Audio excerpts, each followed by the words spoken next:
In June 2014, Derek and Maria Broada stood in front of the house they believed would be their forever home. 657 Boulevard in Westfield, New Jersey. A historic 6-bedroom Dutch colonial home built in 1905, nestled in one of the safest, wealthiest suburbs in the state. The neighborhood was filled with tree-lined streets, neatly trimmed lawns, and families that had lived there for generations. For Derek and Maria, the home represented the culmination of years of hard work. He was a senior executive at an insurance company. She was a stay-at-home mother. With 3 young children and rising careers, this house seemed like the perfect next chapter. They closed the sale at $1.3 million, a stretch financially, but one they were willing to make. The home needed a few renovations before they moved in, so for a short while, they commuted from their old house nearby, checking in and supervising construction. 3 days after the closing, Derek stopped by the house to review some paint samples and check the mail. Among the bills and flyers was a plain white envelope, no return address, handwritten in thick block letters, addressed simply to the new owner. Curious, he opened it. Started politely enough. "Dearest new neighbor at 657 Boulevard, allow me to welcome you to the neighborhood." But that's where the warmth ended. The letter went on to describe the house in unsettling detail, referring to it as a living entity. 657 Boulevard has been the subject of my family for decades now, and as it approaches its 110th birthday, I have been put in charge of watching and waiting for its second coming. The writer claimed their grandfather had watched the house in the 1920s, their father in the 1960s, and now it was their turn. Then the letter mentioned Derek and Maria's children. "I have seen the children. You have 3, I believe? Do you need to fill the house with the young blood I requested?" The letter's tone was obsessive, even threatening. The writer asked whether they'd found out what was in the walls yet, as if the house held secrets only they knew. Derek was stunned. He ran inside, shut off the lights, and called the police. An officer came quickly, read the letter, and was immediately disturbed. But there was little to go on. No fingerprints, no cameras, no return address. And the letter hadn't broken any laws yet. Derek and Maria tried to stay calm. Maybe it was a prank, maybe a jealous neighbor. But a few days later, another letter arrived. This time it was even worse. The Watcher, as the writer now called themselves, began using the children's nicknames, ones only their close family knew. They referred to specific rooms the children would occupy, what renovations were being done, even where they had seen the children playing in the yard. "I see already that you have flooded 657 Boulevard with contractors, so that you can destroy the house as it was supposed to be," the letter said. "Bad move. You don't want to make 657 Boulevard unhappy." The letters weren't random. They were targeted, personal, intelligent. The Broaduses had only brought the children to the house a handful of times, always during the day. The renovations weren't public knowledge. Someone was watching them very closely.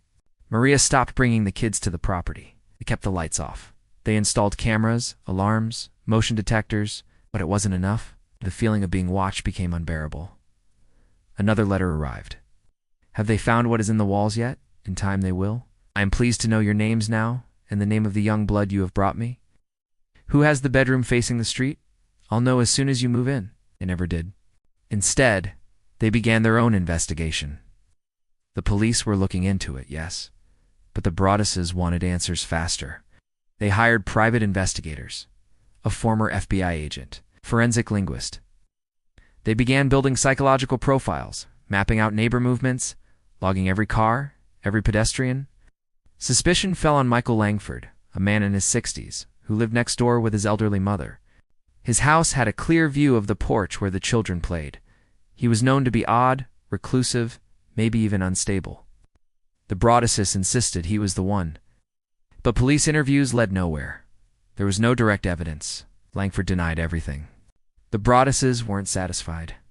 They began digging into neighborhood records, comparing writing samples, cross-referencing names with local businesses and town archives, but nothing pointed definitively to anyone.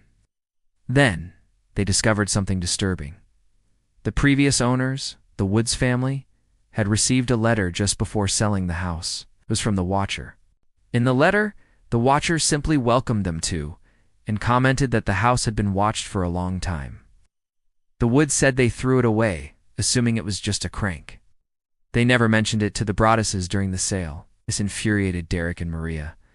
They filed a lawsuit against the Woods family, claiming that withholding that information was negligent. The lawsuit was dismissed, but not before it made headlines. The media exploded with the story. Westfield, a quiet, privileged community, was now on national news as home to a sinister, unknown stalker. Theories ran wild.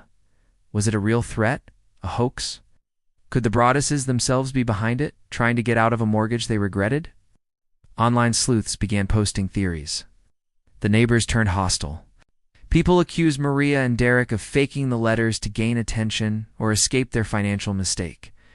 Their home became a circus. But why would they terrorize themselves for years?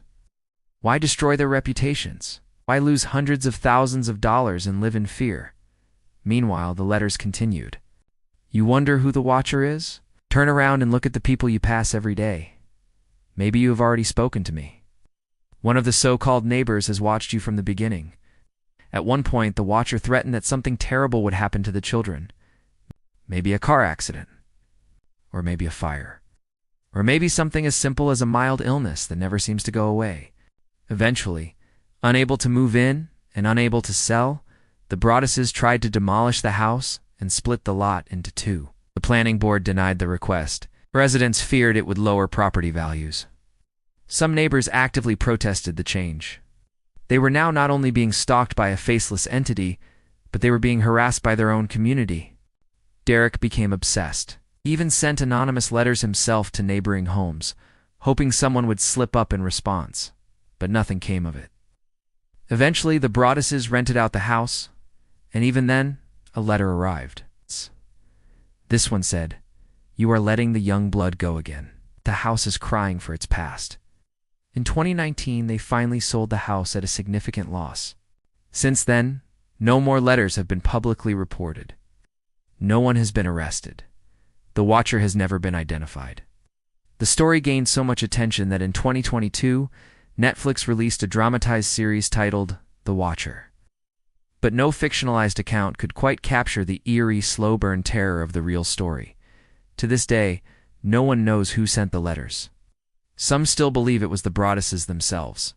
Others are convinced it was a deranged neighbor. Some think it was a twisted game, a person with no plan beyond instilling fear.